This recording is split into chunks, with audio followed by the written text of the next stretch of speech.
Meu time foi rebaixado. Uma cerveja antes do almoço é muito bom pra ficar pensando. Cenário louco, solta aí o som da ciclone. É um pássaro malvado, tem um bico volteado que nem gavião. Carcara.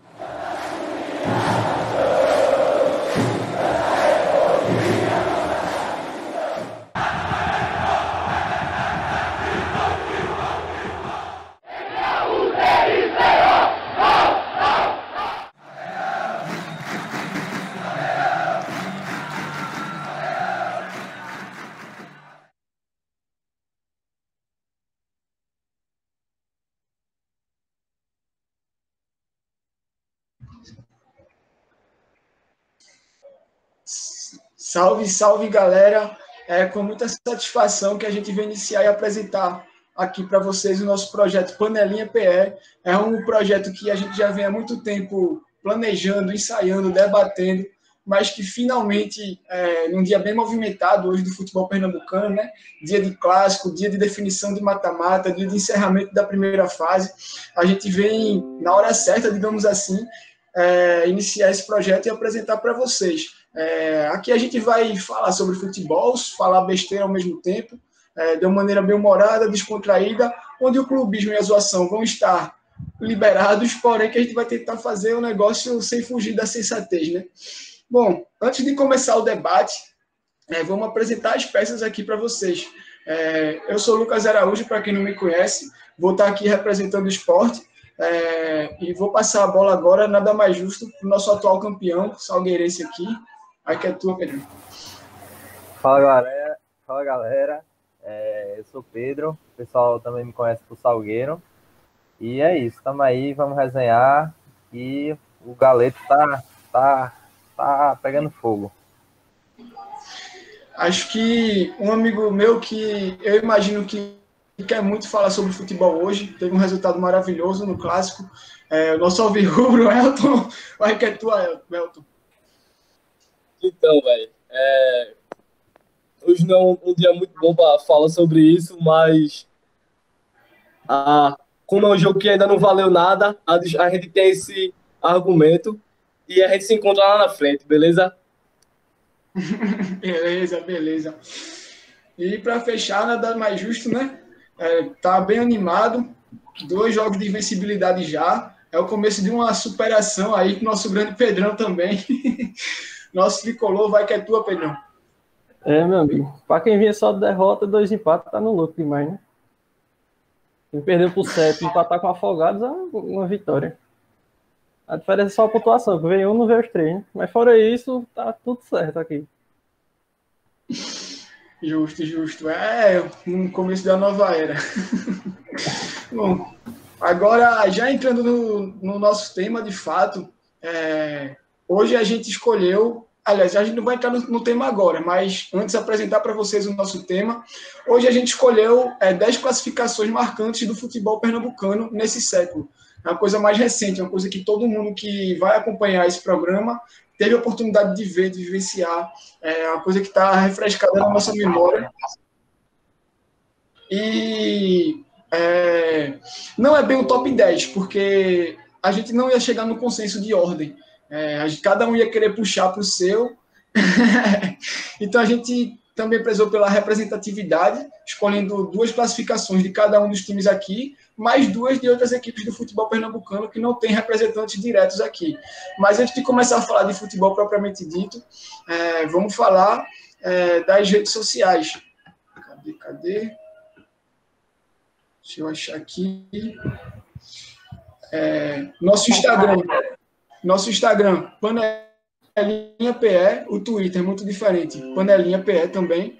Então, tá mais do que convidado aí para vocês seguirem a gente, divulgar para os amigos, marcar os amigos, comentar se vocês acharam que faltou algum jogo, se vocês discordaram, se vocês concordaram.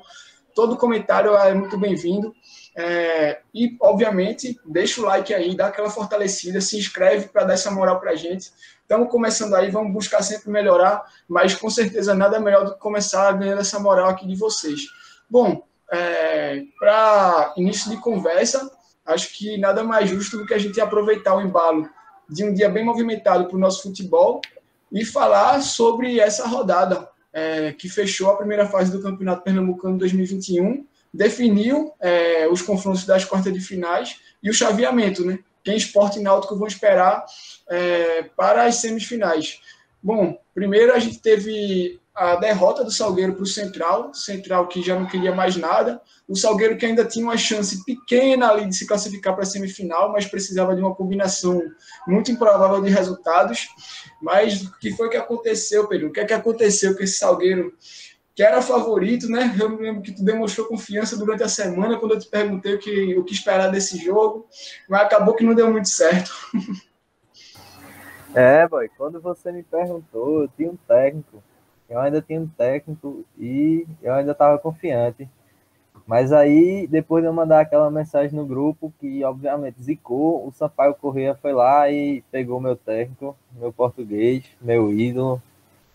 E é isso. O professor foi pro Maranhão, pros Lençóis Maranhenses, né, jogar a Série B, e o Salgueiro ficou com o Tamandaré de auxiliar, o grande Tamandaré. O jogo, velho, foi 2 gols, assim, muito besta. O primeiro foi até uma bicicleta, uma bola rebatida na área no escanteio, e o atacante do Central meteu uma bicicleta meio fodida, mas a bola entrou.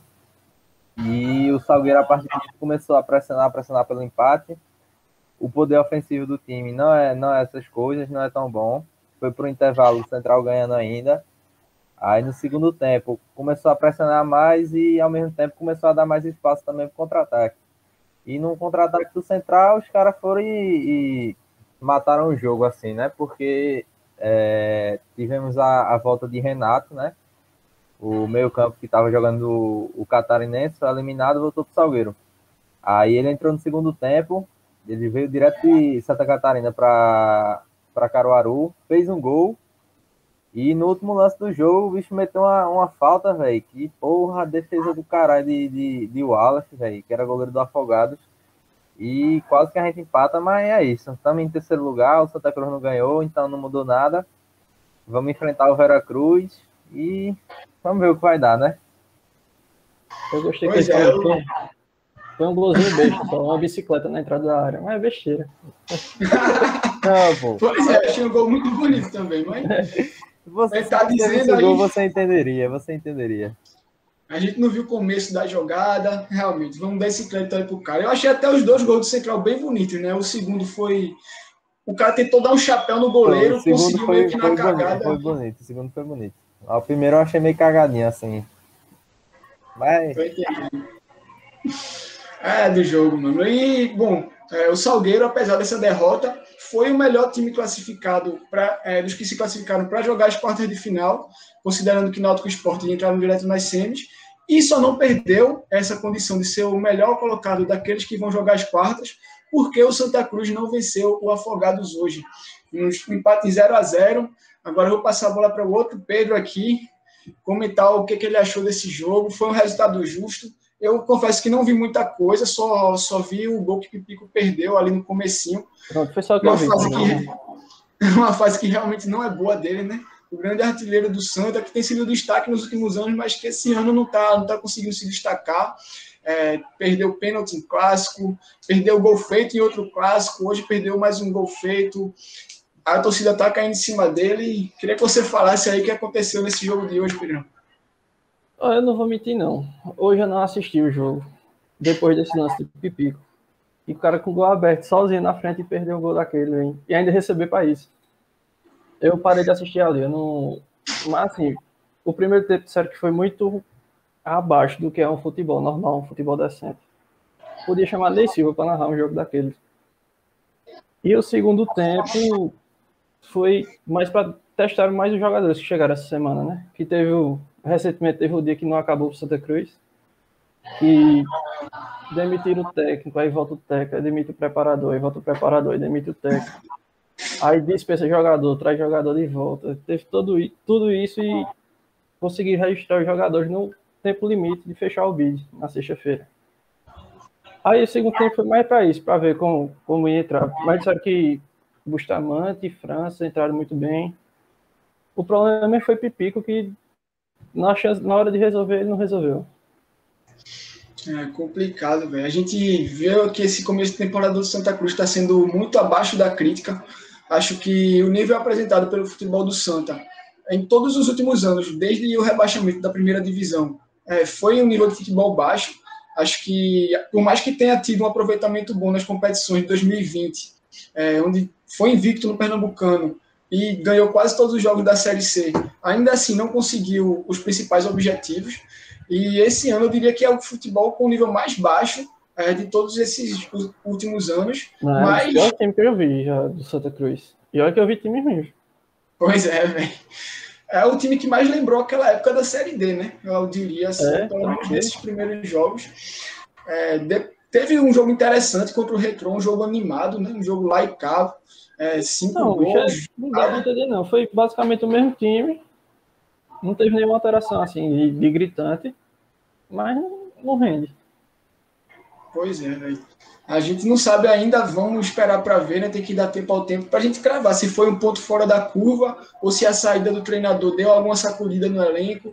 Vamos esperar para ver. O jogo contra o Afogados não inspira muita confiança para o torcedor do Santa Cruz, mas, querendo ou não, foi um ponto fora de casa contra um time que tem dado trabalho de 2019. Pelo menos isso, né? O Afogados já eliminou o Atlético Mineiro na Copa do Brasil e tudo. Não é time pequeno, mas faz uma zoadinha ainda. Pois é, o time que está buscando seu espaço aí, crescendo e fortalecendo o futebol do sertão aqui de Pernambuco, que cada vez mais tem tomado espaço, né? Com o Salgueiro, que se firmou como a quarta força aí nos últimos anos, e em paralelo a isso a gente vê o Central cada vez... Eita, que foi, Pedrinho? Grafite falou que a quarta força é o Retrô, pô. Que vai jogar o quadrangular do rebaixamento, é a quarta força. Eu vou ter que discordar do nosso grafite aí. Peraí, chegou aqui no ponto eletrônico. Terceira força, quarta força é o Náutico. A direção mandou avisar aqui, viu? Rapaz, quero saber se nosso Alvirrubro vai concordar com isso e já começar a comentar sobre o clássico. O que você achou? Agora, resultado justo, na bronca com a arbitragem? Vou deixar vocês... É tua, Elton. Deixar vocês degladiarem aí. Não dá pra discutir, cara. Hoje eu não discuto com o Tricolor, não. Porque já larguei. A gente há algum tempo teve ali na C, era confuso, mas agora esqueci já, passado. Agora eu tô até confiante em uma possível final com o Sport.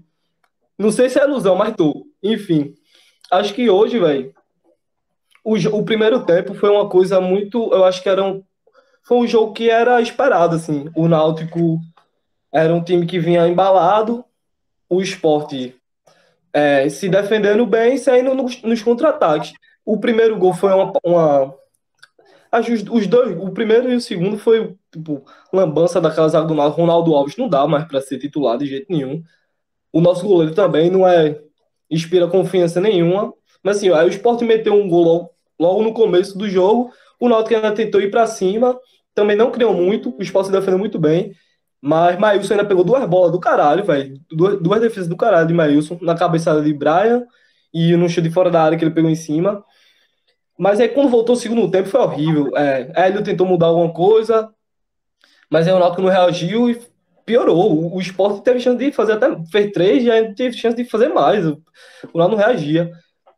Se a gente, do ponto de vista do torcedor do Alvirrubro, quiser enxergar alguma coisa de positivo, eu acho que Giovani, que eu atualmente tinha uma expectativa dele ser uma peça importante, não necessariamente titular, mas uma peça importante do elenco, hoje demonstrou alguma coisa, e o ponto negativo.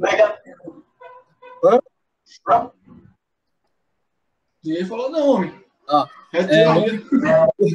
O ponto negativo que já era esperado é Chiesa, que toda vez bota uma banca do caramba no clássico contra o Sport e nunca faz nada. Mas enfim, vou também me apegar ao fato do Náutico já estar classificado. Hoje era mais importante poupar, pensando já na reta final, e no lado do Sport era importante o Sport ganhar esse clássico assim, para chegar confiante e tal, mostrar que está numa crescente. Então, vou esperar, não dá para ignorar o jogo, mas vou pensar que foi uma coisa à parte e vamos embora para o mata-mata, porque é onde importa mesmo. Pois é, velho. Eu, como representante do esporte aqui no nosso projeto, eu nem vou discordar muito do que você falou. Acho que, por mais que tenha sido uma vitória com muita autoridade e com muito merecimento do esporte, eu não uso isso como um parâmetro de achar que numa possível final entre o Náutico e o Sport a gente vai ver exatamente a mesma coisa. Querendo ou não, o Náutico poupou algumas peças com razão, porque tinha jogadores pendurados. Querendo ou não, por mais que o Sport tenha merecido a vitória, não pode se deixar de considerar que 2 erros de arbitragem no começo do jogo foram determinantes, sim. Não dá para dizer que aquele lance de Chiesa ia ser gol, mas ele não estava impedido, foi um lance de perigo que foi equivocadamente anulado, e o gol do Sport, a origem da jogada não era para ser escanteio, né? Então, querendo ou não, a gente sabe que o jogo se desenhou de uma forma X a partir daquilo, não dá para cravar. Não vou dizer que foi injusto, porque o Sport realmente demonstrou uma consistência em toda a sua atuação. Para mim, foi inclusive a partida mais convincente do Sport em toda a temporada. Porém, existem muitas variáveis aí a partir disso. O time do Náutico não estava completo, cada jogo é um jogo, a gente sabe que em decisão a pegada é outra. A gente sabe que o Náutico, se pegar o Sport no final, vai ter o poder de decidir em casa, então pode ser que mude a postura nessa coisa de 2 jogos. Existem várias nuances aí, então, se atendo mais ao jogo de hoje, concordo também que Chiesa, pela enésima vez, enfrentou o Sport. Então, não estou falando nem só dele pelo Náutico, tá ligado? Tipo, tiveram jogos dele pelo Bahia, pelo Vitória, salvo engano, pelo Botafogo, e tudo que eu consigo lembrar é de muita goga, muita provocação, muito Twitter, muito Instagram, muito videozinho, mas dentro de campo, 2 pênaltis perdidos, várias partidas apagadas. E, pois velho, eu não estou dizendo que ele é um jogador ruim, nem nada do tipo, não. A gente sabe da qualidade, é um cara que não à toa já foi artilheiro pelo Náutico em outras ocasiões. Não à toa, querendo ou não, é o artilheiro desse campeonato pernambucano. Porém, que, mais uma vez, deixou a desejar em clássico. Espero de coração que não esteja zicando aqui para ocasiões futuras, até bater na madeira, só para conferir. E, bom, eu acho que, pelo lado otimista, digamos assim, em relação ao Sport, nessa partida, a gente sabe que o Sport está com um treinador novo e que a gente viu uma cara nova para o Sport sendo mostrada nesse clássico, coisa que a gente não costumava ver com o Jair Ventura. Qual foi a última vez que a gente viu o Sport fazer gol e correr atrás de fazer mais gol ao invés de se retrancar? Para não ser injusto, entre os 15 e os 30 minutos do primeiro tempo, teve uma faixa do jogo aí que o Náutico realmente estava melhor. Estava ganhando praticamente todas as disputas de bola, todas as divididas, estava querendo se impor, correndo atrás do empate, estava se desenhando mais para o empate do que para o Sport fazer 2-0. Porém, a partir daqueles 30 minutos ali, quando o Mikael levou perigo no chute que foi desviado, pouco depois o Sport continuou pressionando, teve o chute do Júnior Tavares para fora, o Sport seguiu firme e acabou ampliando o placar em um vacilo muito grande da defesa do Náutico, ali no lado direito da defesa, não só do Ronaldo Alves, que fez o gol contra, que foi bizarro, porém, do jogador, acho que foi o Eric, que marcava por aquele lado do campo. Você vê que o Sander, desde o começo da jogada, antes de ele receber a bola, ele corria com toda a liberdade do mundo, você já sabia que ele ia ganhar aquela bola ali, sabia exatamente o que ia acontecer. Não deu outro, ele invadiu a área, bateu cruzado e acabou saindo o gol. Dito isso, o Náutico morreu para o jogo, o Sport, com essa mudança de perfil, continuou buscando mais, fez o terceiro, podia ter feito o quarto, o Alex Alves ainda fez 2 defesas no segundo tempo. Uma coisa que me chamou muita atenção também foi o uso do Júnior Tavares, improvisado como no meio de campo, fazendo aquele papel melhor do que os outros jogadores do Sport, volantes daquela posição, fizeram no decorrer da temporada quando tiveram oportunidade. Então, acho sim que foi um placar muito justo, que dá uma confiança para o torcedor do Sport no mata-mata, porque não foi só os 3 pontos, não foi só o placar, mas uma atuação, sim, bem convincente. Porém, a gente sabe, mata-mata é outro campeonato. Então, eu piso muito no freio ainda para afirmar coisas maiores. É um jogo de cada vez. Imagino que o Sport vai pegar o Salgueiro. Já vou passar aqui rapidamente, só para vocês darem o pitaco de vocês aí nessas quartas de final. Quem vocês acham que vai avançar? Quem vocês acham que vão fazer a semifinal? Eu realmente acho que vai dar lógica. É meio manjado o cara falar isso, mas eu não espero nenhuma zebra. Como eu falei anteriormente, o Santa vem de 2 jogos onde ensaiou demonstrar uma melhora, pelo menos nos resultados, e vai jogar em casa, querendo ou não. o Afogados não é um time bobo, mas eu acho que vai dar Santa, e o Salgueiro vai pegar o Veracruz, que acho que mostrou em várias ocasiões a sua limitação e acabou se classificando até mais por demérito do Retrô, que foi uma grande decepção nesse campeonato. Então acho que a gente vai ter aí Sport Salgueiro. Tu não confia no Santa Cruz assim, não, velho. Tu acha que vai dar o quê? Eu tenho 20 anos torcendo pro Santa Cruz, porra. Não, assim, eu espero muito que dê Santa Cruz, né? Só que o técnico vai estar aí, eu acho que. Quando é o jogo? Rapaz, agora tu me pegou, mas acho que é no próximo fim de semana já. A direção mandou aqui no ponto, quarta-feira. Quarta-feira. Daqui para quarta-feira são 2 dias de treino, com técnico novo. Mas acho que esse time aí, mais da metade é novo no elenco. Tem essa questão aí também. Aqui, peraí, a direção. Aqui, ó, com Breno Petista na zaga, o Santa tem AVC. Eu concordo com isso aí também. Mas tem que ver. Eu espero que ganhe, mas não vou muito confiante, não. E os times pegam busão junto para Recife, né? Oi? Os times pegam busão junto para Recife, né? Jogo de quarta. É o mesmo jogo. O jogo de quarta é... Mas eu também tô confiante assim não, bicho. O Salgueiro pegou o Veracruz e tomou 2-0 lá na arena. Agora em casa, pô. Né? Mas, sei lá, bicho. Também não acho que seja tão, assim, óbvio que Salgueiro e Santa vai passar, não. Porque o técnico do Afogados é Sérgio Sina. Sérgio Sina gosta de uma retranca da porra, mete 4 lateral, 5 volantes. E, velho, eu acho que tá muito aberto, assim, até pelo futebol apresentado das duas equipes, do Salgueiro e do Santa, que não foi tão convincente, assim, como no ano passado, que os dois dominaram o campeonato. Mas eu ainda acho que sim, que os dois são favoritos. Mas cravar de certeza que os dois passam, acho que não. Porém, vamos lá, né? Tô torcendo. E é isso. Pode crer. E tu, Elton, acha o quê? Eu acho também que vão passar os favoritos, mas também não acho que nos exclua a possibilidade de zebra, principalmente sendo um jogo único, né? Porque a possibilidade do time favorito se complicar, tipo, principalmente um time que o Santa Cruz não vem num bom momento, toma a bola aí e cria alguma coisa, e aí o tempo vai passando, o desespero vai batendo por causa da responsabilidade, e aí pode se complicar no jogo, né? Mas, enfim, se fosse para apostar, eu apostaria nos favoritos também. Justo. E agora vamos chamar a vinheta para logo em breve a gente entrar no nosso tema principal do debate de hoje, né? Nosso top 10, que não é bem o top 10, a gente não vai colocar na ordem, mas selecionamos 10 classificações marcantes aqui para mexer bastante com o emocional, com a memória do torcedor pernambucano que vai acompanhar nosso programa. Chama a vinheta aí, produção.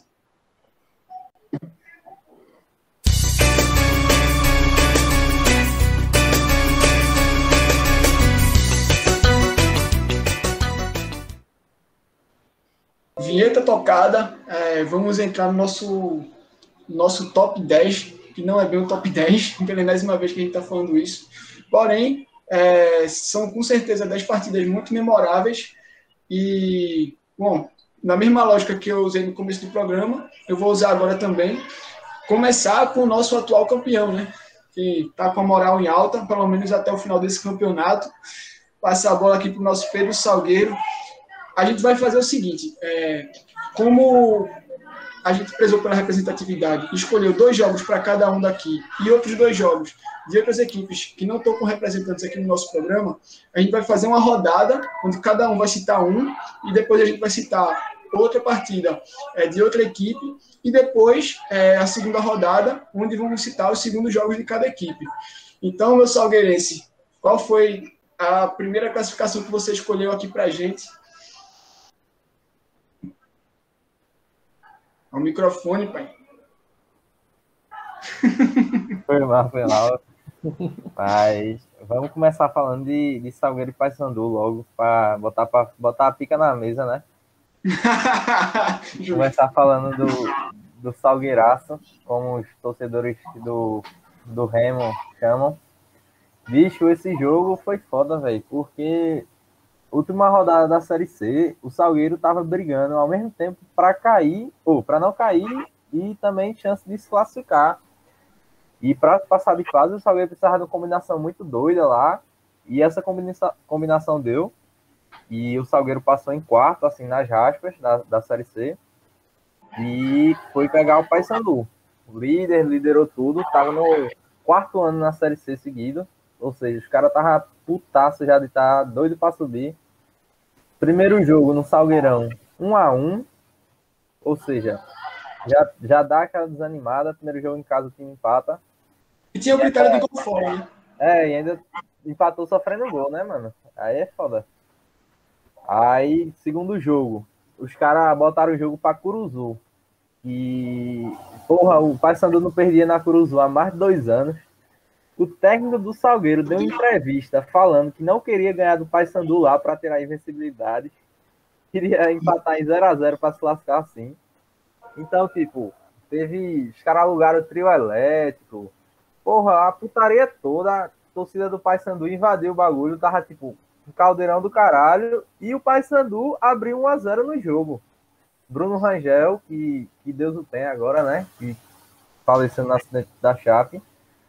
Abriu o Paysandu e quando o Paysandu fez 1-0, estremeceu, festa do caralho, praticamente já tava, aconteceu o óbvio, o Paysandu vai passar de fase.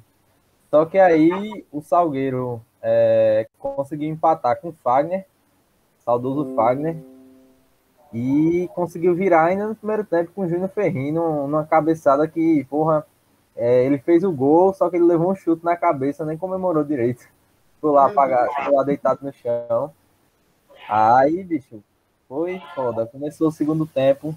Pá. Só tava dando Paysandu.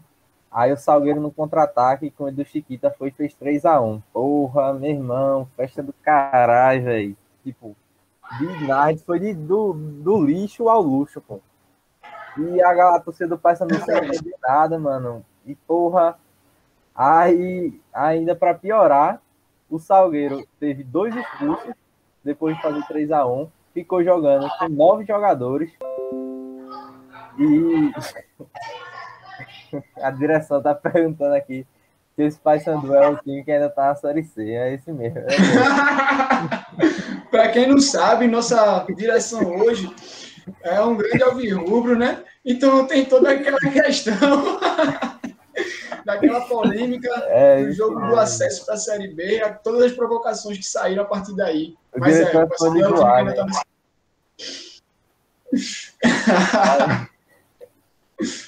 Meu irmão, velho.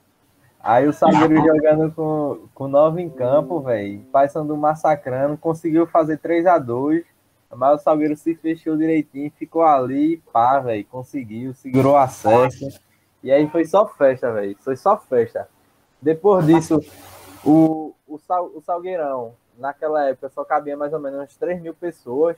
Eduardo Campos botou o pau na mesa, reformou o Salgueirão, botou a capacidade para 12.000 pessoas, que infelizmente não ficou pronta até dar tempo de jogar a Série B. Mas, porra, foi uma festa do caralho. Os caras chegaram em Salgueiro de trio elétrico, carreata da porra, e foi isso, meu irmão. Foi um jogo da porra, velho. Pois é, esse jogo eu diria que foi o grande divisor de águas na história do Salgueiro, né? Com certeza. Antes disso, a gente via muito o Central, sendo o time que chegava mais forte aí, brigando para sair da Série D, tentando representar Pernambuco no cenário nacional do interior do Pernambuco. Chegou a jogar a Copa do Brasil contra o Vasco, contra Palmeiras. Então, o Salgueiro ainda não tinha feito essa graça a nível nacional. E eu me lembro particularmente, essa memória do torcedor, que em 2010, o Sport foi quando teve aquele apelido do porteiro do G4 da Série B, né? Queria subir, não conseguia. E aí a galera começava a falar, meu Deus do céu, será que ano que vem o Salgueiro, que é um time que tinha surgido há pouco tempo, vai estar jogando a mesma divisão que a gente? E foi o que exatamente aconteceu. O Sport não conseguiu subir e o Salgueiro chegou para disputar aquela Série B 2011 junto com o Sport. Mas eu me lembro que eu fiquei muito feliz. O Sertão de Pernambuco, pela primeira vez, sendo representado dessa forma, tirando um time que, querendo ou não, tem tradição no cenário nacional, campeão da Copa dos Campeões, já jogou Libertadores há não muito tempo atrás, fora de casa, revertendo uma vantagem, botando água no chope mesmo. Com certeza algo que vai estar para sempre no coração do torcedor salgueirense. Pois é, mano. E como tu falou, essa questão é muito até do divisor de águas, até você vê até pelo estádio, pô. Você pensar que Salgueiro é uma cidade no sertão de Pernambuco com 60 mil habitantes e tem um estádio municipal lá de 12 mil de capacidade, é 20% da cidade. É um privilégio da porra o Salgueiro ter um estádio daquele, tá ligado? Então, porra, foi muito bom para a equipe. E se hoje a gente vê que o Cornélio de Barros tem uma fama de ser um estádio chato para qualquer adversário que vai jogar lá, a gente já viu o Sport e Náutico e o Santa aqui se complicando no Cornélio de Barros altas vezes.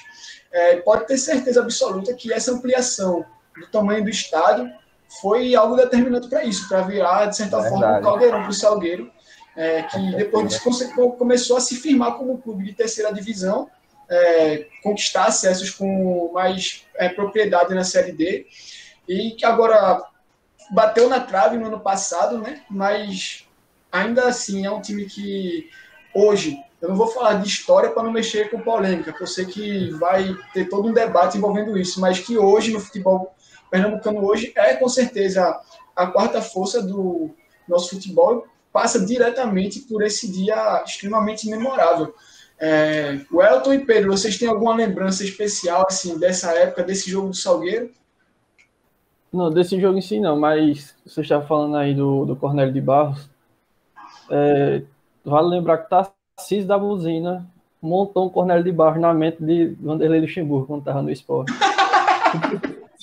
E Vanderlei entrou no...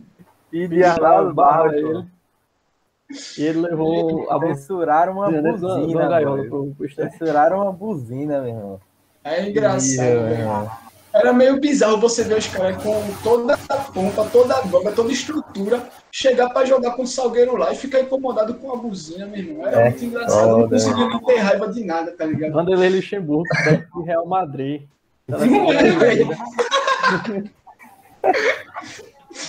Eu não tenho muita lembrança desse jogo especificamente, não. Mas eu tenho a lembrança do Salgueiro chegando na Série B e que eu achei muito massa também na época. Torci muito para que permanecesse. Até achei que quando caiu, vai brigar de novo para subir, mas aí o Salgueiro, infelizmente, não deu esse salto, né? Pois é, e só para lembrar, mandar um abraço para a torcida do Mequinha, que estava presente lá em todos os jogos no Ademir Cunha. Os caras tinham até uma faixa América com o Salgueiro. Os caras representavam pra porra. Até dia de chuva ia lá torcer. E é isso, obrigado aí à população de Paulista. Foi uma moral bonita de se ver, porque com certeza é uma diferença grande que tem você jogar em Salgueiro para Paulista. A gente sabe que é uma distância imensa, não tem como a torcida comparecer em bom número, com frequência, né? Parada que acaba, infelizmente, afetando, e o mando de campo do Salgueiro acabou sendo diretamente prejudicado por isso. Tenho certeza que se hoje o Salgueiro voltasse para jogar a Série B, a gente iria ver um Salgueiro muito mais forte como mandante do que viu naquele ano. Mas agora passando a bola para o primeiro jogo selecionado pelo nosso alvirrubro Elton, toda a sua bola, meu amigo. O jogo foi a Copa do Brasil contra o Corinthians, 2007, e que eu acho que eu tenho, assim, eu tenho uma lembrança de memórias muito afetivas de alguns jogadores que eu acho que a direção não gosta muito, que é Sidney, e eu gostava de Wagner Rosa também. Não eram jogadores excepcionais, longe disso, mas fizeram gol. Eu acho que Wagner Rosa fez o gol lá. Foi isso. Sidney fez gol depois na Campeonato Brasileiro, se eu não me engano. Que a gente ganhou do Corinthians de novo. E foi legal essa sequência que o Náutico teve de alguns jogos com o Corinthians, que a gente ficou com a sensação de que o Corinthians virou freguês do Náutico. Até hoje, né, velho? Mas foi foda, porque o primeiro jogo foi aqui. E a gente foi buscar lá a classificação lá, né? O Corinthians até começou em cima e tal, mas Felipe teve chance logo no começo. Felipe é incontestável assim, na torcida do Náutico, todo mundo tem um carinho muito grande. Mas aí Wagner Rossi acertou um chutaço de fora da área. A Costa ali, a Costa é ídolo, a Costa é ídolo. Fala baixo. E Clegg pegou muito também nos 2 jogos. Pegou demais nos 2 jogos. E foi, tipo, o Corinthians, mano, assim, tipo, se eu não me engano, foi nesse ano ou no outro que o Corinthians foi pra Série B. Não foi a melhor fase do Corinthians, mas querendo ou não, uma fase de mata-mata contra o Corinthians, a gente buscar o resultado lá, no Pacaembu, foi muito significativo. E na época também, sendo menor, assim, né, tipo, marcou de um jeito muito forte em mim. E que até hoje é um jogador dessa geração, assim, eu tenho muito carinho, que vários contestáveis, mas que foi histórico, assim. Ele, Carlos, logo no começo, assim, da carreira, novinho, aparecendo bem, que hoje eu acho que tá no Santa, né? Mas... Ele é também conhecido como De Bruyne do Arruda, né? Ele tem uma carreira de colecionar golaços também, ele, cara. Tem golaço, inclusive, no esporte. Enfim. Precisava lembrar. O Náutico não era um primor de time aquele, mas a gente conseguiu a classificação, foi importante. A Costa ainda jogava com a 8, não era 25, que deu tanta sorte a ele. Enfim, mas a gente pode considerar que ali já começou a abrir os caminhos. Justo. É uma lembrança realmente boa, que eu acho que é até uma campanha pouco falada, essa que o Náutico fez na Copa do Brasil de 2007, mas que se você for parar para ver com mais detalhes, o Náutico passando daquilo ali, iria enfrentar, salvo engano, tinha chance de ser campeão. Passando daquilo ali, ele já estaria, salvo engano, nas semifinais, já estaria entre os 4. A gente lembra que a final daquela Copa do Brasil foi disputada entre o Figueirense, quer dizer, o Náutico, salvo engano, foi eliminado nas quartas de final. A gente já está falando do Corinthians nas oitavas, né? Foi mal, troquei as bolas aqui. Quando o Náutico passou pelo Corinthians, com muita autoridade, diga-se de passagem, o Náutico pegou o Figueirense nas quartas e, pô, cara, o Figueirense foi vice-campeão por um detalhe na final contra o Fluminense.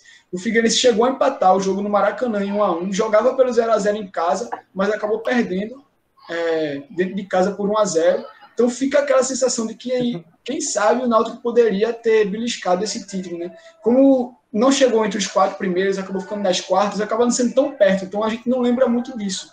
Mas realmente foi uma situação de torcedor do Náutico pôde sim sonhar em ser campeão nacional, e eu lembro que naquela época, realmente, mais do que hoje, até bem mais do que hoje, tinha a força dos aflitos como um grande caldeirão, onde qualquer adversário se complicava. A permanência que o Náutico conseguiu nesse ano de 2007 na Série A e no ano seguinte, em 2008, passou diretamente por esse mando de campo. E nem se fala de 2012, quando fez aquela campanha, foi um mandante excelente na Série A. O acesso na série B de 2011 passou diretamente por isso também, e chama muita atenção realmente, a tal da freguesia do Corinthians para o Náutico, que não é por causa dessa eliminação, não. Você for ver até no ano que o Náutico caiu, apanhando de todo mundo em 2013, ele empatou com o Corinthians no Pacaembu e ganhou do Corinthians na Arena, meu amigo. Não perdeu uma para os caras, não. Apanhou todo mundo, menos do Corinthians. Nesse ano, o Náutico, assim, a gente já estava rebaixado, né? E aí a preocupação era não ser a pior pontuação da história, né? Pois é. E se eu não me engano, a gente foi buscar contra o Corinthians. Esses 3 pontos foi o que garantiu. E aí, bem isso, assim, virou freguês. Em 2012, a gente ganhou do Corinthians aqui também, com o gol de Chiesa, golaço de Chiesa. Enfim. Mas é isso, assim, apesar de não ter chegado tão próximo, porque, assim, a sensação que tivesse chegado na semi, dá uma sensação de que tá mais próximo, mas, assim, porque era um caminho acessível, né? E, assim, tirando o Corinthians, enfim. É doido, porque, assim, o primeiro jogo a gente começou perdendo aqui nos aflitos, 2-0, o Corinthians abriu 2-0, e o Náutico foi buscar o empate, né? 2-2. Então, assim, já deu uma ideia de que a gente conseguiu um resultado muito bom já, assim, por causa dos aflitos, como tu falou, mas, assim, jogando fora, não vai ter chance, né? E teve, e passou. Eu tenho muito carinho, assim, muitas lembranças de carinho mesmo, assim, não só por esse jogo, por esse ano, 2007 e 2008, mas por alguns jogadores, assim, dessa fase. É justo. E assim, a gente fala que em 2007 o Corinthians caiu, realmente é um ano que o torcedor do Corinthians quer esquecer, mas vamos lembrar que naquela época a Copa do Brasil era disputada no primeiro semestre. Quando teve esse confronto entre Náutico e Corinthians, ninguém diria que aquele Corinthians ia ser rebaixado, não. O Corinthians nunca tinha caído antes na história. Querendo ou não, naquela época, quando aconteceu, foi um feito em tanto para o Náutico. Ter saído perdendo 2-0 no agregado, ter buscado a reação no jogo de volta, ir em desvantagem para São Paulo, buscar e eliminar o Corinthians dentro do Pacaembu, não é pouca coisa não, foi realmente uma grande classificação. E agora, nada mais justo, né? Passa a bola para o nosso tricolor aí. Fala tu, Pedro Sintra, qual foi a primeira classificação que tu escolheu para falar aqui pra gente? A primeira não foi eu que escolhi, foi João Victor, o famoso Santinha do 4-3-3. Que me ajudou aí a montar a pauta. Ele colocou aí, na hora que ele falou, já me veio a lembrança. Foi o Santa Cruz e Botafogo em 2010, pela Copa do Brasil.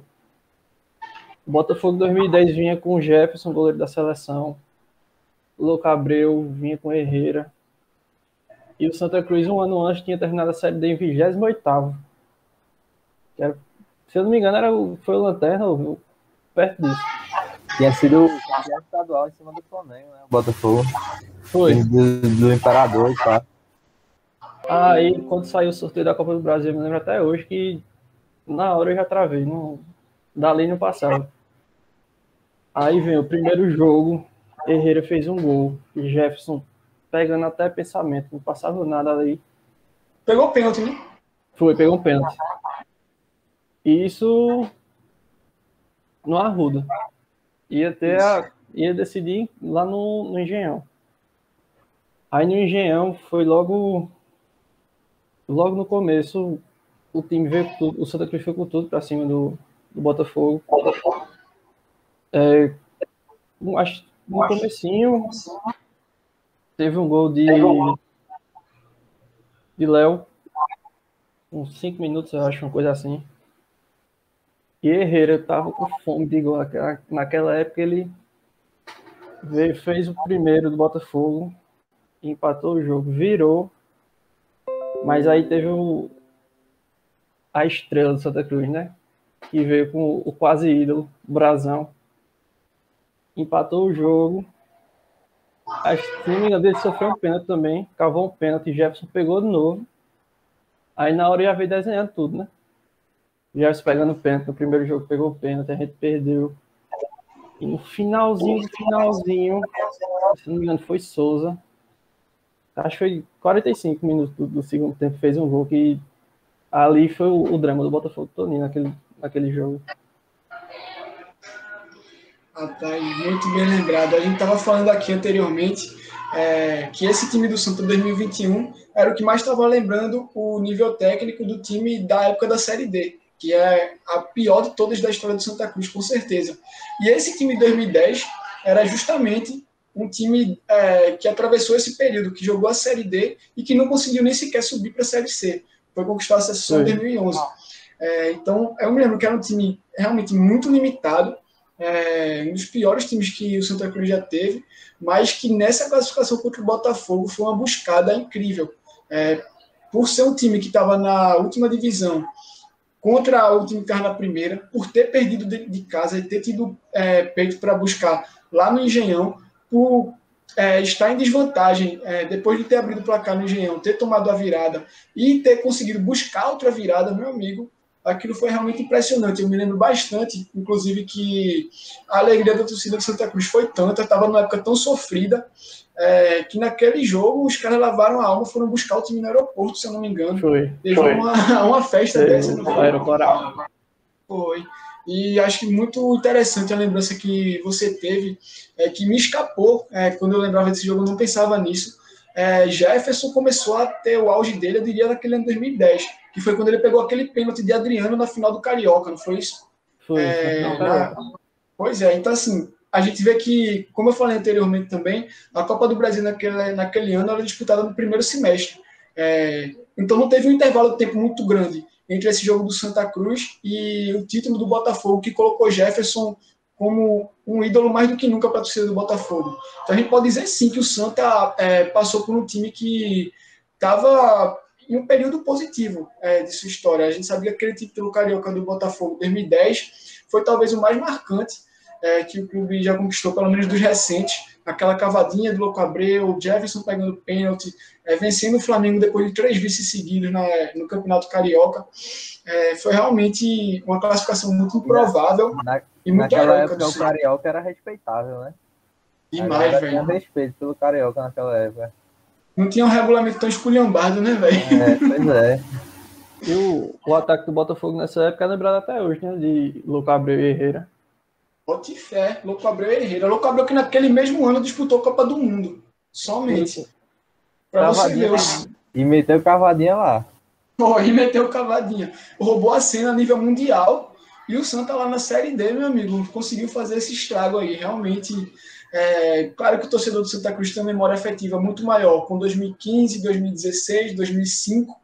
Claro que 2010 não é um ano que vai ser lembrado positivamente pelo torcedor do Santa, porém, esse jogo contra o Botafogo foi uma página, diria que heróica, em meio a uma época tão negativa que o Santa Cruz viveu. E agora, chegando na minha vez, né?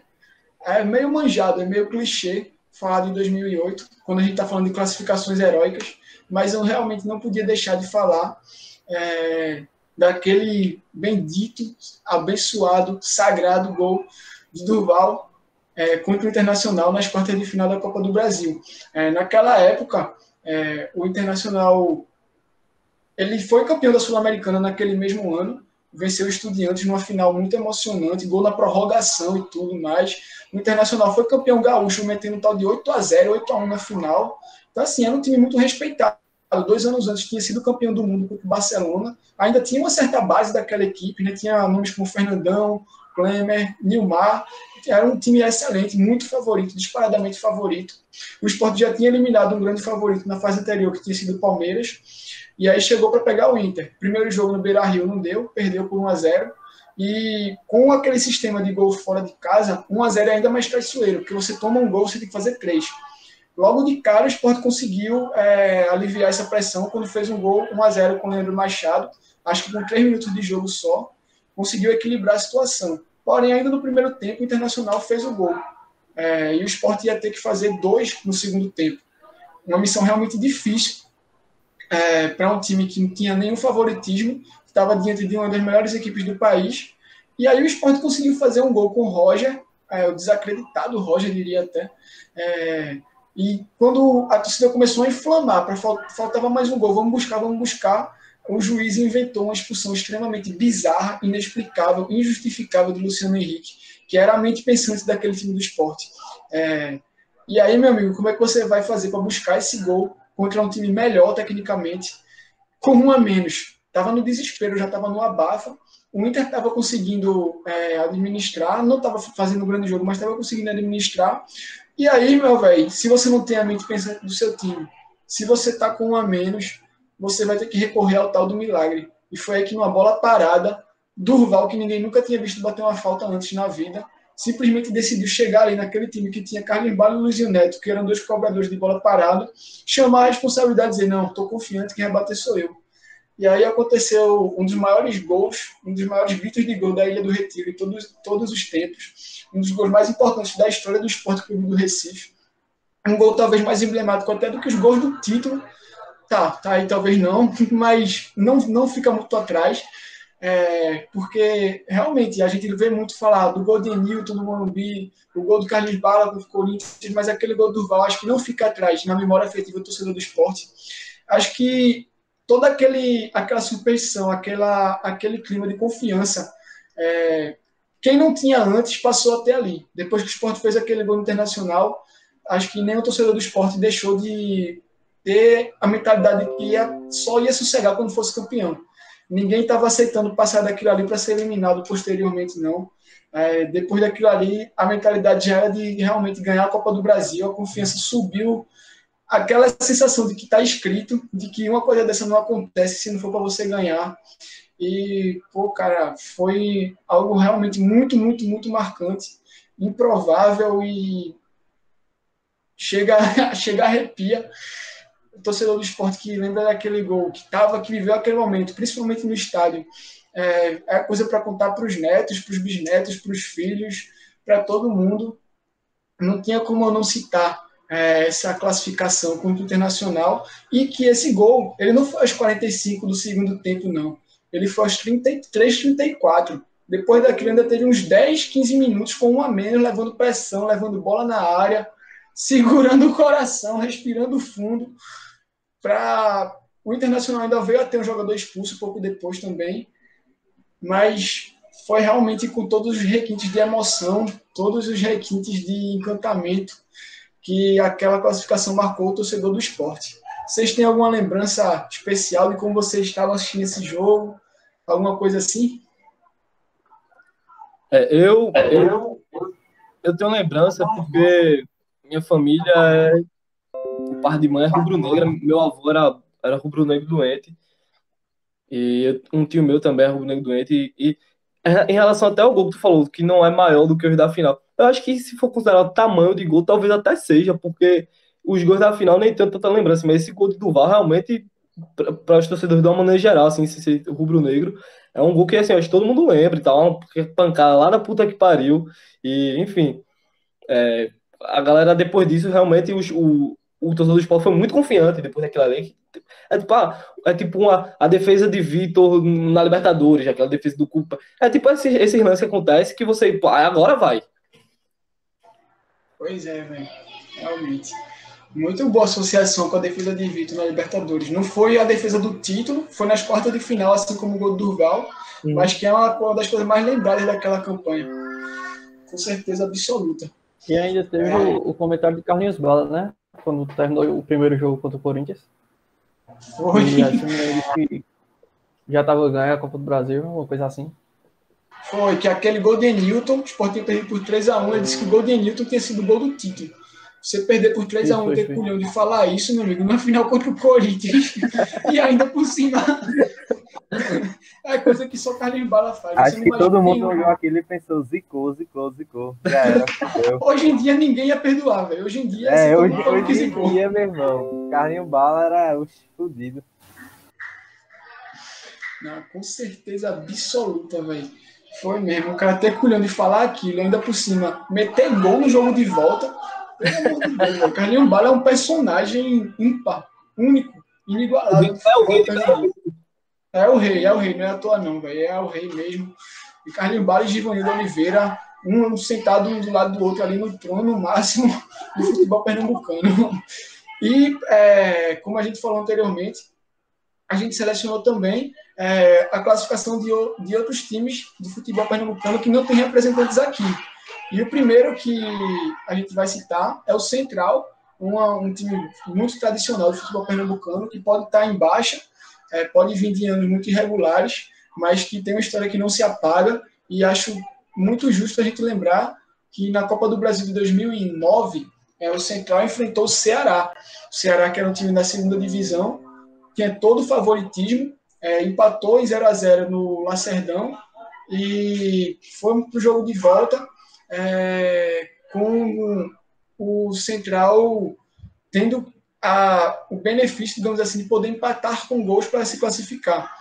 E, obviamente, o Ceará, favorito, abriu o placar, estava caminhando para se classificar, mas aí no finalzinho do jogo, uma lambança da zaga e do goleiro, o jogador do Central acabou tomando a bola, me fugiu até o nome do jogador do Central que fez esse gol, tomou a bola e fez o gol que classificou o Central, cometeu o famigerado crime em pleno Lacerdão.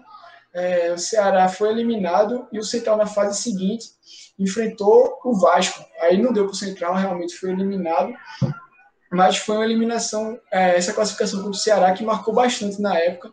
Eu me lembro que, não tanto quanto a do Salgueiro, contra o Paysandu que a gente falou aqui, porque a do Salgueiro é uma coisa que vai mudar o patamar do clube, vai fazer o clube disputar outra divisão, mas a do Central foi muito mais pelo inesperado mesmo. Você pegar uma equipe muito favorita, você sai do interior de Pernambuco, ser um clube que boa parte daqueles que estão te vendo jogar nunca nem sequer ouviram falar, chega lá e impor o respeito de um clube que é uma força do futebol pernambucano, que tem uma torcida apaixonada, que está sempre, tradicionalmente, entre os clubes que sempre são lembrados por aqui. Então, foi realmente uma classificação muito memorável. Vocês têm alguma lembrança desse jogo? Sei que faz mais de 10 anos aí, mas vai que alguém lembre. Eu não vou mentir, não. Quando a gente comentou desse jogo no grupo, a gente ficou até na dúvida do ano que tinha sido, né? Que o Salgueiro tinha perdido para o Central também um ano antes. Só que vocês falaram, parece que eu tava excluído do mundo nessa época aí, que eu não lembro de jeito nenhum desse jogo, hein? Foi, velho. Foi uma classificação muito memorável. Inclusive, em 2019, voltou a ter Central e Ceará na Copa do Brasil, já com esse regulamento atual, onde o empate classifica o time melhor ranqueado. E o Ceará foi para o Lacerdão jogando pelo empate. O jogo foi 1-1. E eu me lembro que existia, dentro da torcida do Ceará, uma conversa de revanche, de, meu Deus do céu, será que a gente vai perder para esses caras de novo? Acho que é a mesma coisa, por exemplo, se o Sport fosse jogar com o Ferroviário na Copa do Brasil de novo. Eu ia ter o mesmo sentimento. Acho que se o Santa, por exemplo, fosse... Juazeiro. Tem um histórico. A coleção aumentou, né? Tem, agora a coleção aumentou. A coleção, realmente o que não falta mais são times para a gente citar como exemplo aí. Um trauma atrás do outro. Tá uma coleção muito, muito bem feita. Não tá passando nenhum ano mais, meu filho. Depois de 2008, o Sport não fez mais uma gracinha nesse campeonato. Mas acho que o boi que pagaram, o preço era esse aí. Acho que agora tudo começa a se encaixar. O boi que pagaram, não. Ainda tá na dívida, viu? Que disseram que ia pagar. Tá Acho que esse é dívida, o karma do negócio, tá ligado? Acho que esse é o castigo. Se Ciro Gomes tivesse ganho a presidência, tudo isso teria resolvido. Já em 2018.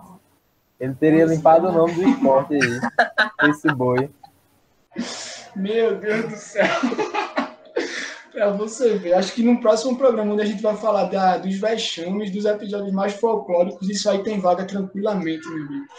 Porque, sinceramente, você colocar um boi dentro do futebol... só o esporte mesmo. Eu vou nem falar disso, eu vou passar logo a bola para o nosso Salgueiro falar do seu segundo jogo aí. Também mais uma classificação muito memorável que você escolheu. Vai que é tua, Pedro. Então, eu vim falar de Salgueiro e Santa Cruz. Salgueiro e Santa Cruz, lá vai. Salgueiro e Criciúma, em 2013. Nesse ano a gente chegou nas oitavas de final da Copa do Brasil. Eu acho, o único time do interior de Pernambuco que conseguiu esse feito. E, porra, essa campanha foi foda, assim, como um todo, tá ligado? O técnico do Salgueiro era Marcelo Chamusca, e hoje ele é, assim, eu acho que posso dizer que ele é consolidado como um técnico de Série B, no mínimo, assim. Ele sempre vai ter uma vaguinha em algum time de Série B. E o time do Salgueiro, nesse ano, conseguiu chegar nas oitavas e também subiu da Série D para a Série C com o Chamusca. E Chamusca tem acesso nas 3 divisões do Brasileirão. E o Salgueiro tinha eliminado o Vitória na segunda fase. Tinha empatado 0-0 em casa. Vitória nessa época era Série A. O Salgueiro jogando Série D, né? Empatou 0-0 e lá na Fonte Nova foi 1-1. Gol de falta de Salgueiro de Elvis. E passou de fase. Foi, eu acho 41. Não. Se pá, mano, eu acho que finalzinho foi o que eu vou falar agora. Eu acho que esse contra o Vitória foi no primeiro tempo ainda. Mas eu também tô meio avoado. Mas aí passou de fase, pegou o Criciúma, ia pegar o Criciúma. O Criciúma também era Série A naquela época, não era longe de ser o Criciúma de hoje, que tá, caiu de rebaixamento no estadual. Caiu de divisão no estadual. E foi 0-0 também em casa. E a decisão ficou lá para Criciúma. Aí o torcida tinha uns 15 mil pessoas no estádio, o time tava pressionado, o técnico não vinha bem. Só que aí, no primeiro tempo, o Criciúma foi e abriu o placar com o Fábio Ferreira, um zagueiro que já jogou no Botafogo, e ele metia uns cabelos meio doidos assim. Ele ficou famoso por meter uns cabelos meio escroto. Ele fez 1-0. E aí, meio que Chamusca botou o time mais ofensivo e começou o tudo ou nada, né? Era tudo ou nada. Aí acabou o primeiro tempo, Mondragón tava fechando tudo, inclusive nessa Copa do Brasil, Mondragón foi espetacular, ele com certeza é um dos grandes responsáveis por esse feito do Salgueiro.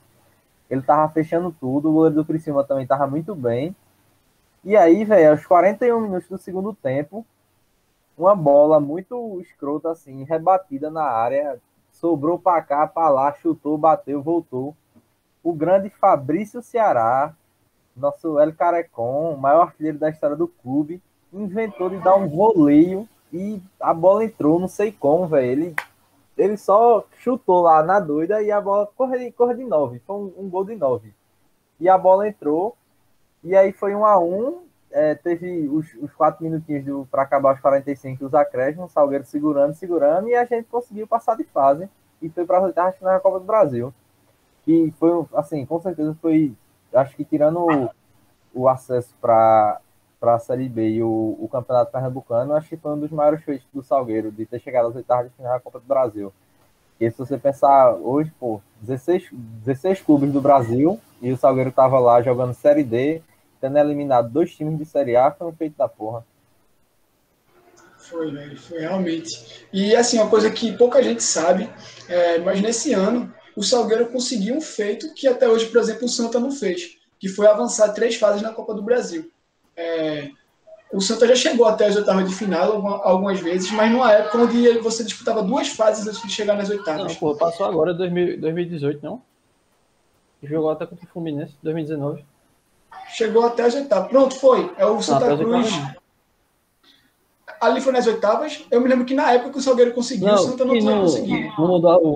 Mudou a regulação o regulamento. A regulação é foda. Regulação foi o regulamento da Copa do Brasil. Se eu não me engano, o Santa Cruz fez a mesma quantidade de jogos que o Sport tinha feito quando foi campeão. Foi uma coisa assim. Era quarta fase contra o Fluminense, eu olhei aqui. Quarta fase, pô. Foi que nem o Salgueiro, praticamente. E quarta fase, quinta fase é equivalente às oitavas, né? Que é quinta fase, quartas, semi e final. Realmente, eu lembro que esse jogo do Santa contra o Fluminense foi até bem memorável pela buscada que o Santa deu no tempo normal, mas não lembrava quantas fases o Santa tinha avançado para chegar até lá. Eu sei que na época que o Salgueiro conseguiu essa classificação, o Santa ainda não tinha conseguido, por exemplo. Foi algo que chamou muita atenção, porque passou de 2 times da Série A, e aí vamos lembrar que o Criciúma estava naquele hype, né, de ser o time que o Desimpedidos abraçou, seu time que era um time chato de se enfrentar lá em Santa Catarina, não caiu nesse ano, veio cair no ano seguinte, 2014, e em 2013, com autoridade, até foi campeão catarinense, salvo engano, contra a própria Chapecoense, que hoje é o time que está sobrando lá. O Vitória, meu amigo, o Vitória nesse ano fez uma campanha espetacular, fez um ano espetacular, melhor dizendo. Foi campeão baiano, goleando o Bahia por 7-3 na final, meteu outro 5-1 no Bahia, nesse mesmo campeonato baiano, e no campeonato brasileiro, o Vitória foi, acho que, 5º lugar, um absurdo de ano muito bom do Vitória, e o Salgueiro conseguiu tirar o doce da boca desses 2 times, sem falar que na primeira fase, mesmo não tendo o mesmo nível desses outros 2 adversários, o Salgueiro eliminou o Boa Esporte, que era um time que estava frequentemente na Série B naquela época, né? E eliminou até com certa facilidade. Fez 2-0 na ida, empatou em 2-2 na volta. O Sport naquele ano era um time que jogava a 2ª divisão, ou seja, tinha um certo favoritismo. E não era um time que tinha chegado na 2ª divisão agora. O Boa Esporte já tinha jogado a Série B uns 2-3 anos antes disso. Então foi realmente... Pois E na outra fase, contra o Internacional, a gente acabou perdendo de 3-0 lá no Beira-Rio. Só que a gente não perdeu em casa. A gente empatou 2-2 com o Internacional em casa. Ou seja, a gente foi eliminado, mas não perdeu nenhum jogo em casa. Também não ganhou, né? Aliás, ganhou com o Boa Esporte, mas... Ganhou primeiro. E nesse ano, o Salgueiro existem 2 times da Série D que conseguiram sair da Série D no primeiro ano. Eu não vou lembrar o outro, mas um deles é o Salgueiro, que foi nesse ano, que tinha caído em 2012, e aí 2013 subiu direto de primeira. Eu me lembro bem que o Internacional realmente ali já era um pouco mais complicado, né? E depois que, principalmente porque ali o Salgueiro já tinha que inverter a ordem dos jogos, né? Já jogar primeiro fora. E aí uma vez que você pega o Internacional fora, partindo do 0, e você sai em desvantagem para ter que se expor e reverter, realmente é uma parada muito difícil. Principalmente que o Salgueiro estava na Série D naquele ano, como a gente falou. Mas foi uma campanha muito memorável e, assim, 3 anos depois de ter se mostrado forte no cenário nacional naquele acesso contra o Paysandu. O Salgueiro subiu em 2010 contra o Paysandu, jogou a Série B em 2011, acabou sendo prejudicado porque não pôde jogar em casa, mas a gente viu um time que conseguiu ser constante. Caiu em 2012, beleza, mas em 2013 já deu uma resposta, que foi uma boa campanha na Copa do Brasil. Então, se hoje a gente vê o Salgueiro firmado no cenário nacional, assim, digamos, como um time de terceira, quarta divisão, quando joga a quarta, briga para subir, não é um time que faz qualquer campanha, que é eliminado logo de cara, com certeza nasceu aí, essa força do Salgueiro passa diretamente por essas campanhas. Pois é, e se você vê o time do Inter, eu tô com o time do Inter aqui, tinha nada mais, nada menos que Alisson no gol, que hoje tá, não precisa nem falar, né? Jorge Henrique, Forlan, Alex, Juan, porra, era um time em uma seleção, pô, da Alessandro, era um time da porra. Eu lembro até que esse Internacional decepcionou no Campeonato Brasileiro, mas tinha realmente um plantel muito qualificado. É um time que tinha capacidade de ir muito longe. Licença aqui, esse ano foi o que saiu, eu não sei se é verdade, mas eu quero acreditar que é uma lenda urbana, que o Salgueiro não jogava embaixo de chuva há não sei quantos anos, né? Uma coisa assim, só essa conversa. Caralho, eu não lembro disso não, mano. Mesmo, eu escutei isso há tanto aí. A boa notícia é que deve ser lenda urbana, velho. Realmente. E cadê? Pronto. E agora, Pedrão, já que tá falando de lenda urbana, fala aí de mais uma classificação lendária do Santa, que não foi lenda urbana, mas que ficou marcada aí na história. Que a ordem que você selecionou, essa aí foi a seleção. Foi para mim o ápice da década foi o que marcou, né? Daqueles jogadores ali de 2015, 2016, a grande maioria é lembrado até hoje, né? Que é Keno, Grafite, que é indiscutível, o melhor atacante que pisou em Pernambuco, João Paulo, Dani Moraes, Thiago Cardoso, foi todo... Inclusive foi para coroar a passagem de Thiago Cardoso no Santa Cruz, né? Que veio da Série D, subiu para a Série C, para a Série B, conquistou a Copa do Nordeste e ainda jogou na Série A com o clube. Ele e Renatinho também, que estava no time. E foi o Santa Cruz e Bahia, velho. Inclusive, ontem fiz 5 anos do título da Copa do Nordeste de Santa Cruz. É mesmo, né? Ontem, dia 1º de maio. E aí foi com essa camisa aqui, foi feita, apenas fez só para jogar a Copa do Nordeste. E a final jogaram com a camisa branca, não foi usada na final. E no Bahia tinha Luizinho, que tinha jogado no Santa Cruz no ano anterior, foi pro Bahia. Aí tinha Hernani, que gosta de passar vergonha contra o Santa Cruz toda vez, não importa o tempo que ele joga. Foi o primeiro jogo foi 2-2, o Kenny Grafite, foi Hernani e Luizinho. E aí, meu amigo,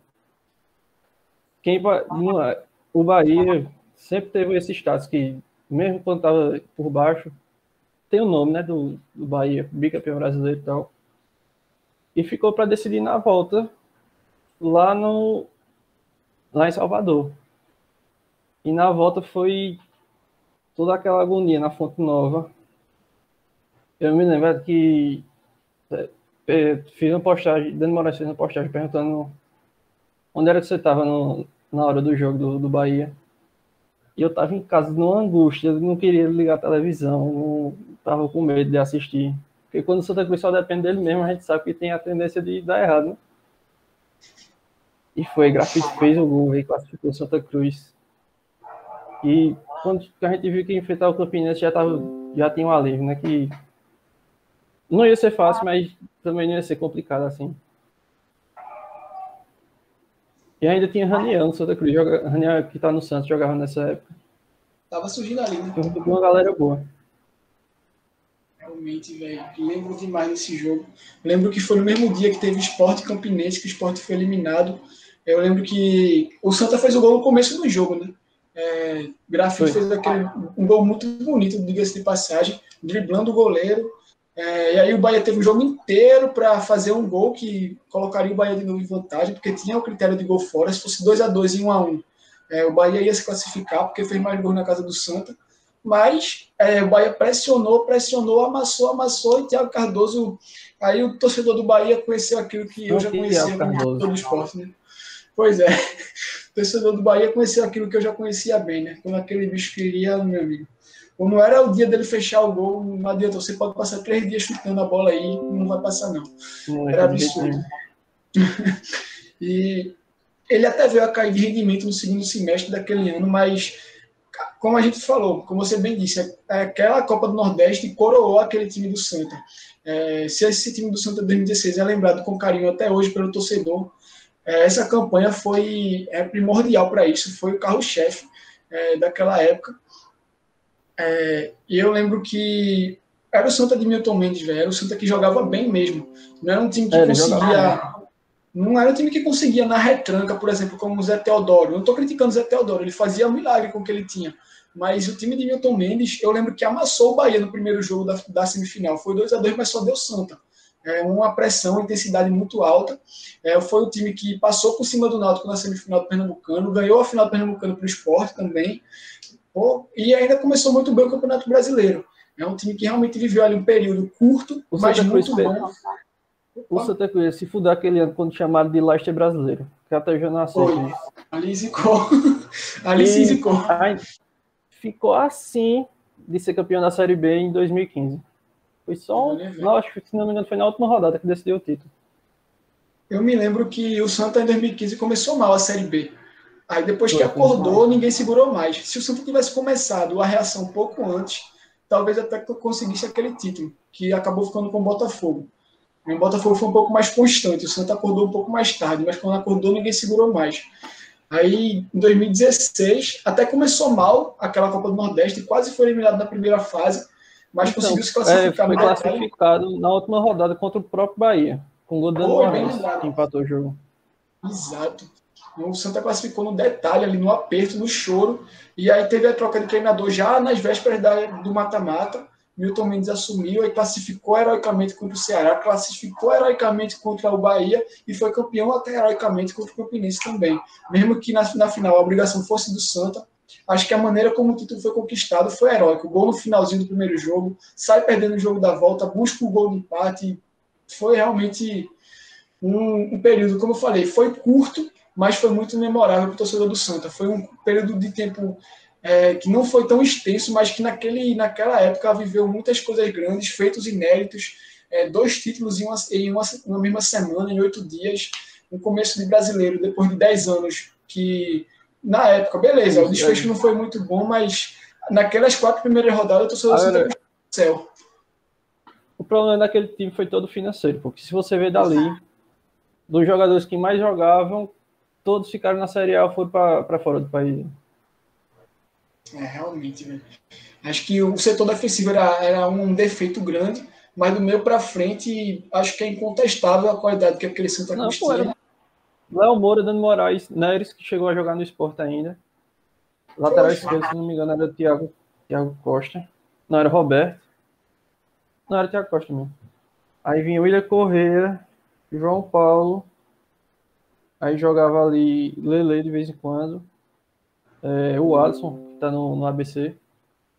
Keno Grafite, Arthur Kaique, que jogou no Bahia recentemente. Pois é, velho. A direção tá me cortando aqui. Tá... Com muitos nomes bons. E vamos passar a bola agora para o nosso Alvirrubro falar a sua segunda classificação. Vai que é tua, Alto. Então, eu só queria falar que tu disse que tu sabe, tu, torcedor do Sport e o torcedor do Bahia, conhece bem esse Thiago Cardoso que fecha o gol. Eu não conheço. Eu não conheço. Meu amigo. Só funciona aqui, só funciona em casa. Mas a classificação do Náutico que escolhida foi 2009 na Copa do Nordeste contra o Ceará. Acho que tem muitos elementos assim que mexem com a emoção, né? Tipo, a Copa do Nordeste em si já se tornou um torneio que pra gente é muito importante, que mexe com essa rivalidade dos estados, principalmente aqui os times daqui, né, de Pernambuco, de Ceará e Fortaleza, Bahia e Vitória, enfim. o Náutico não era favorito, o Ceará era favorito, o Náutico estava na C, mas assim, é importante porque foi esse elenco que conseguiu acesso, né? Tem jogadores que ainda tem jogador que ainda tá no elenco, Hereda, por exemplo, que eu gosto de Hereda, a torcida do Náutico não gosta, mas um ano que foi espetacular de Thiago e que ele decidiu a classificação, né? Porque o primeiro gol foi contra, mas foi uma jogada dele, que ele dá um drible lindo, assim, o zagueiro se estabaca todo. E aí ele cruza. O Alisson Pernambucano tá lá, o homem. Ali o tanque, sim, aí o tanque a gente tem que respeitar. Se o zagueiro não empurra pra dentro, o Alisson tá lá pra conferir. E depois ele faz o segundo gol, ele mata o jogo. Mas o Ceará é favorito, o Ceará com pressão e tal. E o Náutico, eu sendo tudo o Náutico, assim, não esperava. Enfim, não tivemos o sucesso, por exemplo, que o Santa Cruz teve ao longo da Copa Nós conseguindo o título, mas no final do ano a gente foi recompensado por um ano que foi importante pra gente, pra gente, né? Enfim, e é isso, assim, aquele lado direito do Náutico foi muito forte, velho, com o Hereda e Thiago. Infelizmente na Série B a gente não conseguiu retomar, porque Thiago, não dá nem pra contestar assim, a qualidade técnica dele, mas que cabeça o cara não tem. E ele também, enfim. Mas foi que uma classificação foda, assim, buscar lá e não sendo favorito. E eu lembro que o Ceará gosta de penar pro Náutico, né? Porque eu lembro que em 2016, naquela campanha do Náutico que terminou pipocando no final, mas teve um jogo na Arena que Igor Rabelo fez um gol nos 49 contra o Ceará, que eu lembro que eu tava assistindo e foi um gol do caralho. O torcedor do Náutico comemorou aquele gol como se fosse pronto. Agora a gente subiu. Depois desse gol a gente subiu. E era o Ceará, Vitor. Como assim, Náutico pipocando na final? Não, isso nunca aconteceu na história do Náutico.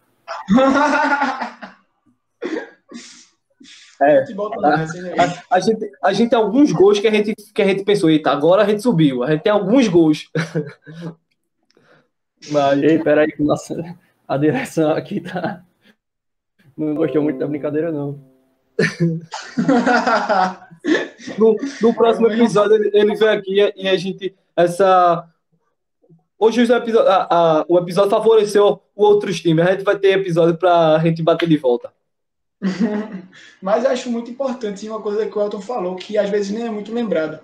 Realmente, nesse primeiro semestre, o Náutico amargou a eliminação para o Santa na Copa do Brasil, perdeu o estadual para o Sport e acabou não sendo campeão da Copa do Nordeste. Mas você pode ver que nessas 3 competições o Náutico foi bem competitivo. O Náutico teve uma série de jogos invicto muito grande, do começo do Campeonato Pernambucano até o primeiro jogo da final contra o Sport. Perdeu a final ganhando na Ilha, levando para os pênaltis, e aí não deu. Perdeu na semifinal da Copa do Nordeste, depois de eliminar o Ceará, que era o favorito. Perdeu para o Botafogo no detalhe, um gol meio estranho, a cabeçada do começo da entrada da grande área. E na Copa do Brasil perdeu nos pênaltis, velho. Num jogo onde o Náutico teve até melhores chances do que o Santa no tempo normal. Então, assim, foi um time que foi competitivo e que na hora do vamos ver, que era o mais importante, que era o brasileiro, conseguiu virar a sorte para seu favor. Né? Se nas outras vezes tinha ficado no quase, na Série C, o quase passou para o adversário. Né? O Náutico ia sendo eliminado, conseguiu reverter isso, conseguiu aquele gol no finalzinho e a classificação nos pênaltis. Realmente bem memorável e, acho que é justo você lembrar desse elenco de maneira positiva, apesar de ter algumas frustrações durante esse ano. E desse jogo com o Ceará, eu lembro de uma defesaça de Bruno, né, velho? No finalzinho, assim, uma bola tava quase dentro, ele tirou, incrível. Inclusive, Bruno e Jefferson são 2 goleiros que é da base do Náutico, que eles de vez em quando ele tem umas defesas que são espetaculares, assim mesmo, tanto ele quanto o Jefferson, mas que são goleiros bastante irregular. E é isso, assim, a Copa do Nordeste não, a Copa do Nordeste foi uma frustração muito grande, mas as outras eliminações, o Campeonato Pernambucano e a Copa do Brasil, nem tanto, assim, e que eu acho que no final do ano recompensou tudo, sabe, assim, e se os deuses do futebol que resolveu guardar a sorte para a gente gastar no final, a gente gastou onde importava mesmo. Realmente. A gente sabe que nada é mais importante para o futuro e para a vida do clube do que o Campeonato Brasileiro, né? Que é o que vai determinar a cota que ele vai receber no outro ano, o nível de contratações que ele vai poder fazer. Realmente concordo muito com isso. Acho que 2019 foi um ano mais positivo do que negativo para o Náutico. Chegando na minha vez, não tem como fugir disso. Eu falei no começo que é clichê, mas não tem como fugir de 2008, cara. Falei das quartas de final contra o Internacional, como é que eu não vou falar da semifinal contra o Vasco, onde o Sport ganhou com muita autoridade na Ilha do Retiro por 2-0, podia ter sido uns 4 ou 5. O Sport foi muito melhor, sobrou naquele jogo, 2 gols já no primeiro tempo.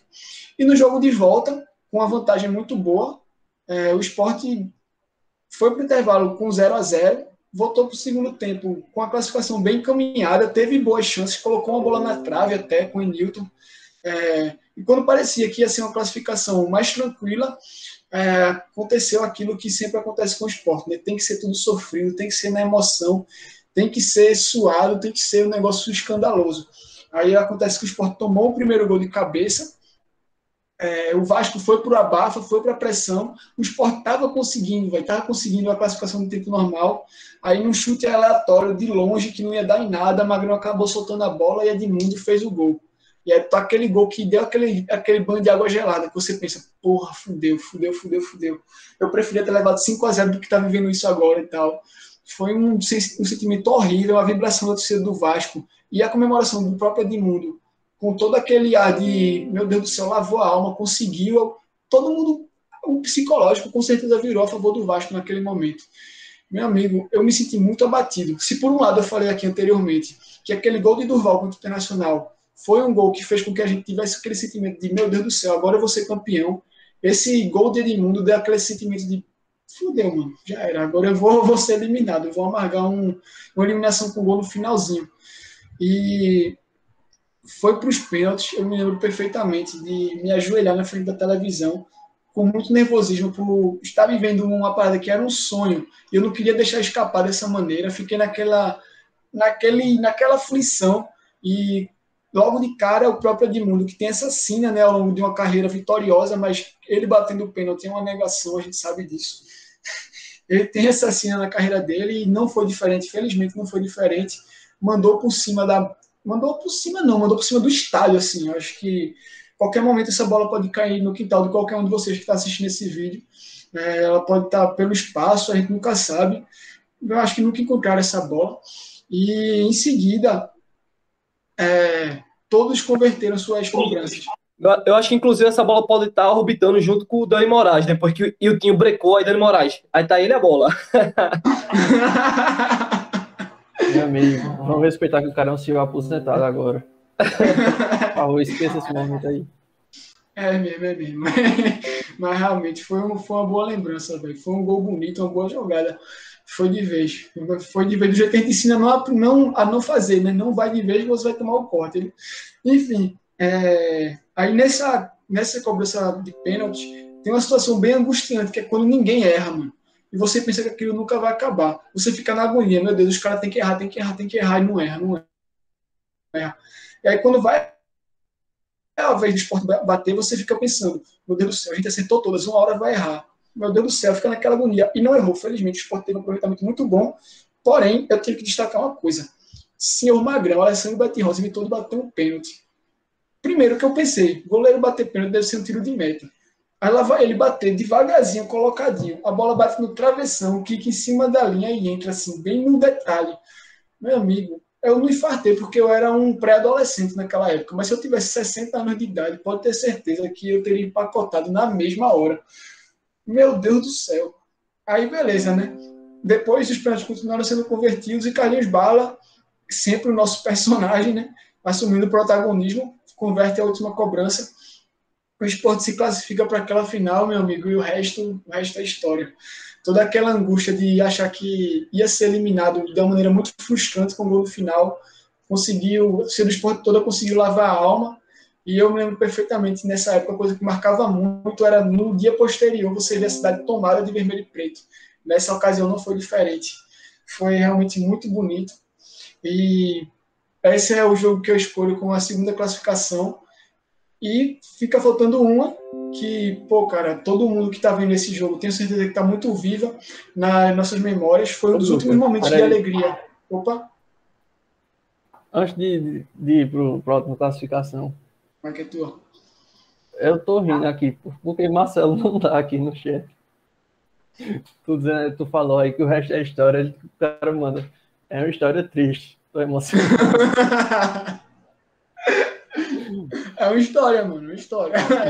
Não tem condições de manter sério aqui no. Vai ser muito melhor ainda quando ele... Meu irmão, Marcelo é um personagem ímpar, velho. Daqui a pouco, outros programas, ele vai estar participando aqui, vocês vão ter a oportunidade de conhecer essa figura. Ele deve estar... Acho que ele está se escondendo hoje, porque não deve estar muito satisfeito com o assunto de futebol no geral, em decorrência de algumas coisas que podem ter acontecido na tarde desse domingo. Mas, falando em história triste, vamos falar de um dos últimos episódios felizes do futebol pernambucano.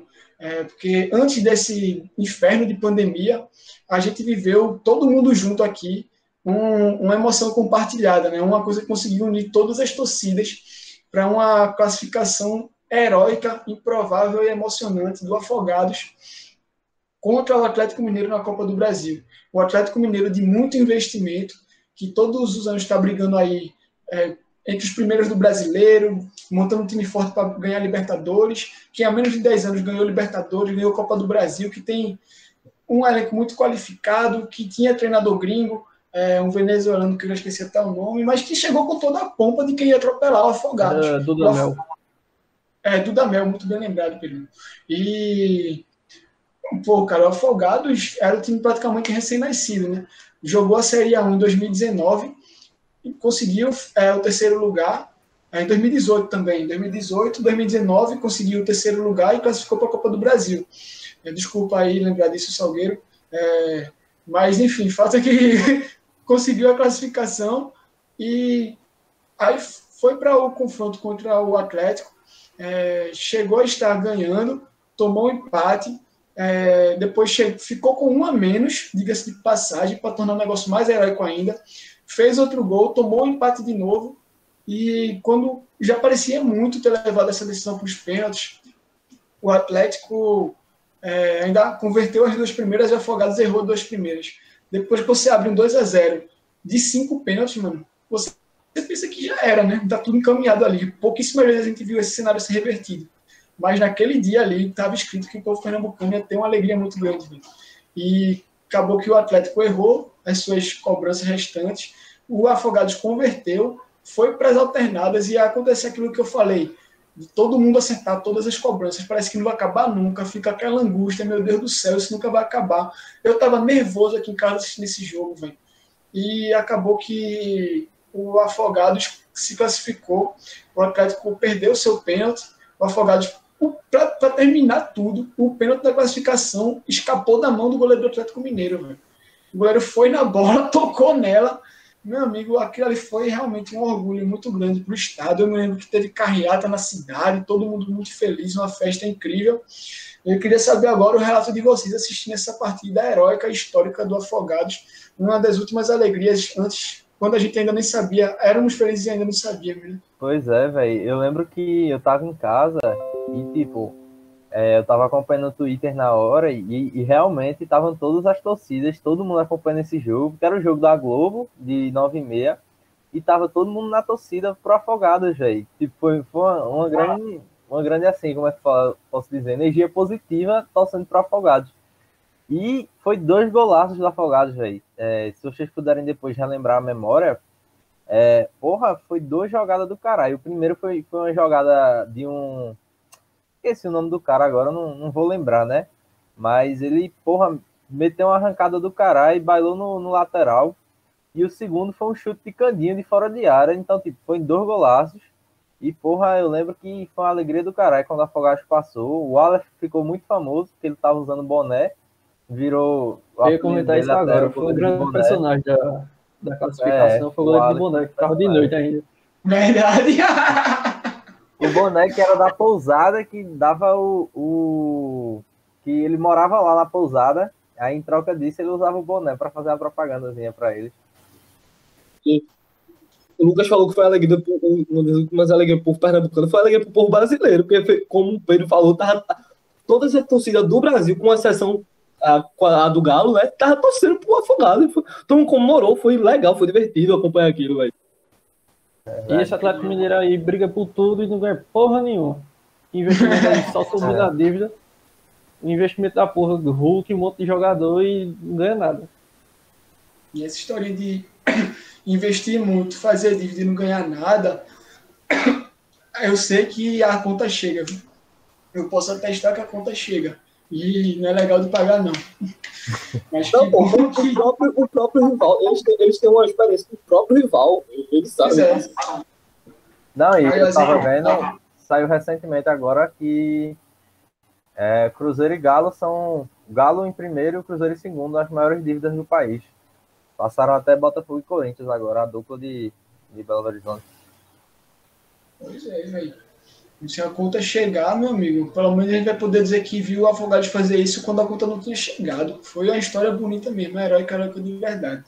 Então, galera, esperamos que vocês tenham gostado do nosso top 10, que não foi um top 10. Selecionamos 10 jogos sem ordem, prezando pela representatividade. Jogos que marcaram bastante o torcedor pernambucano, a vida de cada um aqui. Imagino eu que de vocês que estão acompanhando também. Então, para fortalecer esse nosso projeto que está começando, que a gente vai buscar melhorar cada vez mais, vai trazer muitos debates aqui para vocês, top 10, top 5, melhores, piores, histórias boas, histórias ruins. Vamos compartilhar muitas emoções aqui com vocês. E para que vocês possam fortalecer a gente, eu queria pedir mais uma vez que seguissem as nossas redes sociais, no Instagram e no Twitter, Panelinha PE, a mesma coisa. E se inscrever no canal. A gente está em busca dos 100 inscritos para conseguir alterar a URL do nosso link do canal para youtube.com/panelinhape. Precisa de 100 inscritos para poder fazer isso. Então, se vocês puderem dar essa moral para a gente vai agradecer bastante, para facilitar, né, para encontrar o nosso canal, para ter a nossa marca aí já estabelecida. Então, a gente pede de coração que vocês possam dar essa moral, dá o like, divulga, comenta, mano, o que vocês acharam que cabia, que faltou a gente falar aqui, discorda, concorda. A gente está aqui aberto para todos os feedbacks. Então, agradecendo de coração aí, vou passar a bola para o pessoal se despedir. Valeu. Vai que é tua, Salgueiro.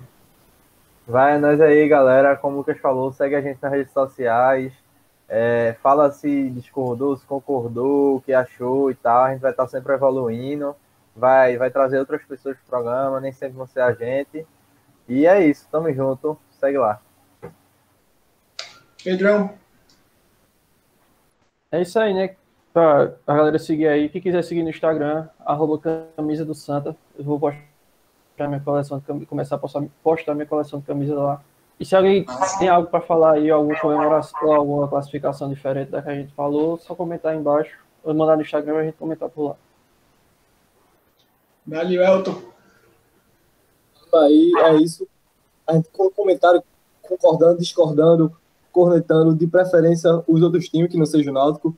Enfim, um abraço. Vai ter outros representantes dos times aqui. Espero que tenham gostado. Arrasta pra cima. Ui!